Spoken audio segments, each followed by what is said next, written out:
좋은 날입니다. 오늘도 말씀 안에 승리하는 하루 되시기를 기도하겠습니다. 오늘 생명의 삶 본문은 마가복음 4장 30절부터 41절입니다. 오늘 본문에서는 겨자씨 비유를 마지막으로 선상설교를 마무리하시고 갈릴리 바다의 광풍을 잔잔케 하시는 이적을 보여주십니다. 이 구절들을 통해 하나님께서 무엇을 말씀하시는지 살펴보도록 하겠습니다. 30절부터 32절입니다.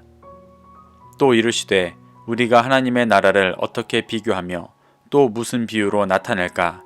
겨자씨 한 알과 같으니 땅에 심길 때에는 땅 위의 모든 씨보다 작은 것이로되 심긴 후에는 자라서 모든 풀보다 커지며 큰 가지를 내나니 공중의 새들이 그 그늘에 깃들일 만큼 되느니라.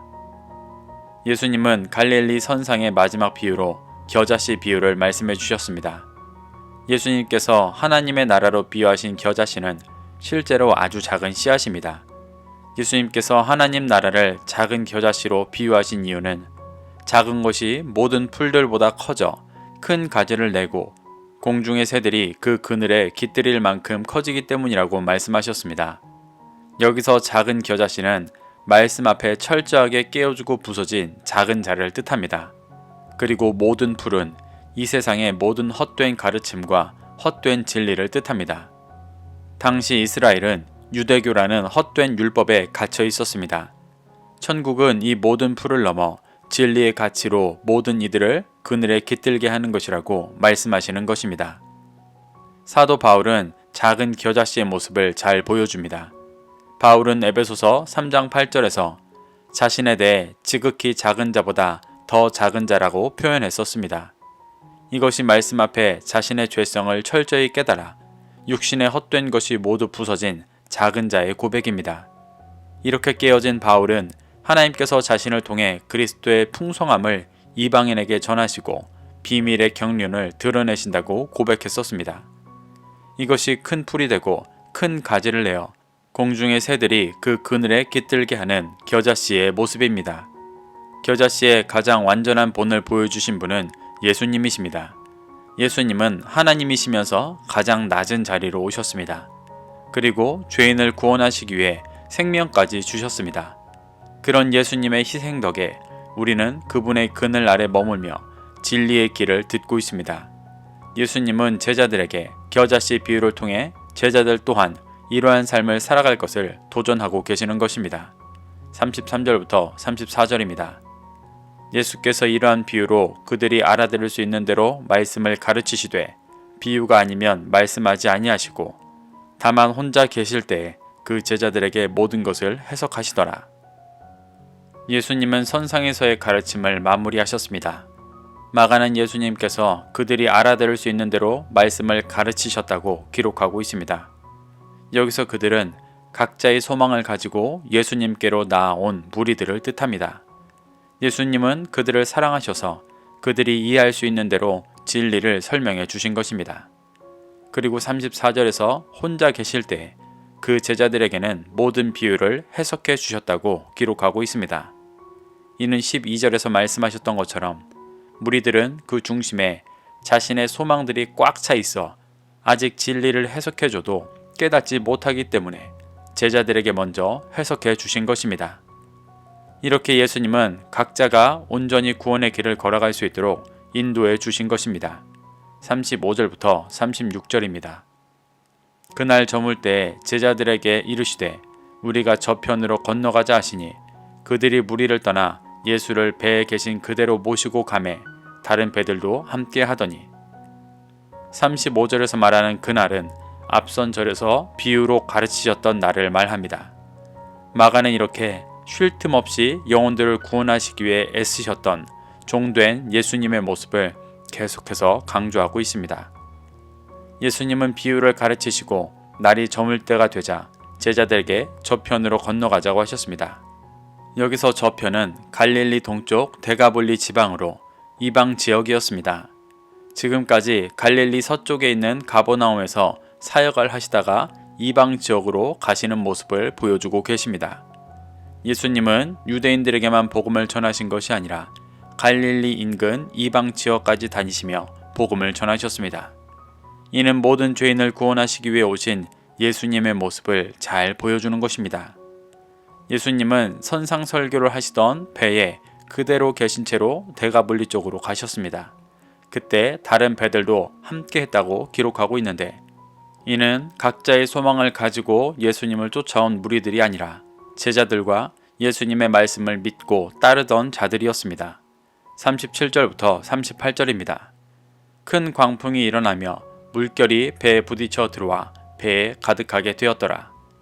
예수께서는 고물에서 배기를 베고 주무시더니 제자들이 깨우며 이르되, 선생님이여, 우리가 죽게 된 것을 보지 아니하시나이까 하니, 예수님께서 제자들과 소수의 인원들과 함께 이방 지역으로 가시는 길에 큰 광풍이 일어나 물결이 배에 부딪히고 배에 물이 가득 들어오게 되었습니다.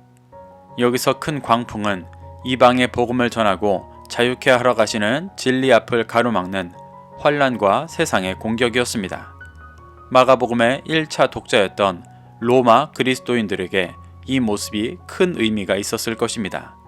그들 또한 이방인으로서 복음을 전해 듣고 자유케 되어가는 과정에 수많은 환란과 공격이 있었기 때문이었습니다. 그 공격은 예수님을 믿지 못하게 하는 물리적인 공격도 있었지만 헬라의 철학 등으로 헛된 신앙을 갖게 하여 참된 진리를 떠나게 하는 공격도 있었습니다. 그러한 모습을 배에 물이 가득 차게 되었다고 표현하는 것입니다. 성경에서 바다는 리워 야단이 사는 곳, 음료가 있는 곳으로 비진리를 뜻합니다. 그 물이 배에 들어왔다는 것은 비진리가 계속해서 미혹하고 쳐들어오는 모습을 표현하는 것입니다.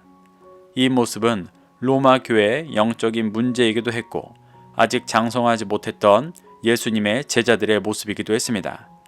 그래서 마가는 이러한 상황에서 제자들을 세워가시는 예수님의 모습을 통해 로마 그리스도인들을 세워가고 있는 것이었습니다. 이 상황은 마가복음에서는 생략되어 있지만 시간상 마태복음 5장부터 7장 사이에 기록된 산상수훈 이후에 일어난 일이었습니다. 예수님은 마태복음 7장 24절부터 25절에서 반석 위에 집을 지은 사람은 비가 내리고 창수가 나고 바람이 불어 부딪혀도 무너지지 않는다고 말씀하셨습니다. 여기서 비, 창수, 바람은 지금 제자들이 바다에서 겪고 있는 큰 광풍과 흘러넘치는 물과 같은 것들이었습니다. 그리고 반석은 예수님이시며 예수님께서 가르쳐 주시는 말씀을 뜻했습니다. 제자들은 이미 이 말씀을 듣고 말씀의 반석 위에 믿음의 집을 지어 비, 창수, 바람 등의 비진리가 요동케 하여도 온전히 구원을 이루어 가야 했었습니다. 하지만 아직 믿음이 연약해 큰 광풍을 만나자 어찌할 바를 몰라 주무시던 예수님을 깨우고 구해달라고 채근하였습니다. 이와 대조적으로 예수님은 평온히 주무셨습니다. 반석 위에 집을 짓고 하나님의 인도하심과 역사하심을 믿고 신뢰했기 때문이었습니다.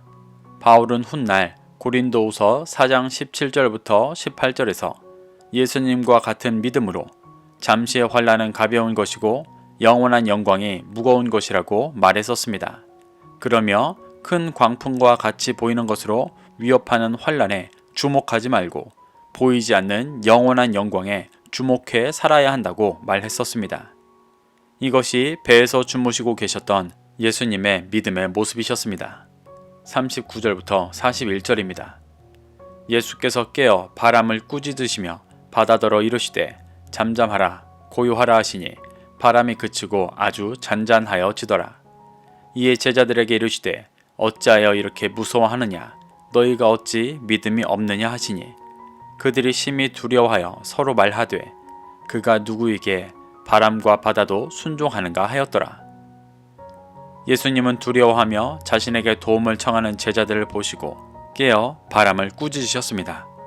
바다더러 잠잠하라 고요하라 하시니 바람이 그치고 잔잔하여졌다고 기록하고 있습니다. 말씀의 반석 위에 믿음이 세워진 자들의 선포는 미혹하고 위협하는 헛된 사탄의 공격을 무력화시킵니다. 예수님은 이렇게 큰 광풍을 잠잠하게 하신 후에 제자들에게 어찌 믿음이 없냐라고 물어보셨습니다.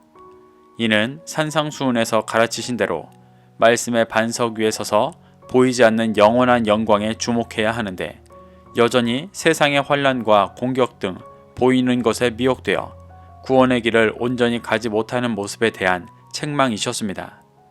41절에서 제자들은 이렇게 엄청난 가르침과 기적을 경험하고도 여전히 예수님이 누구신지 이 일이 어떤 의미가 있는지를 온전히 깨닫지 못하는 모습을 보이고 있습니다. 아직 장성하지 못하고 말씀의 반석 위에 서 있지 못하기 때문이었습니다. 예수님은 겨자씨 비유와 이방 지역으로 가시다가 만난 큰 광풍을 잠잠케 하시는 일을 통해 제자들이 작은 자가 되어 믿음의 열매를 온전히 맺기를, 말씀의 반석 위에 서서 사탄의 어떠한 공격에도 믿음으로 구원의 길을 가기를 인도해 주고 계십니다. 우리도 이러한 예수님의 가르침으로 교훈받아 육신의 소욕이 철저하게 깨어진 작은 자가 되어 풍성한 열매를 맺게 되시기를 소망합니다. 또한 말씀의 반석 위에 서서 굳은 믿음으로 어떤 사탄의 공격에도 구원을 이루어 갈 수 있게 되어지기를 축복합니다. 오늘도 이 말씀을 심령에 새겨 승리하는 하루 되시기를 기도하겠습니다.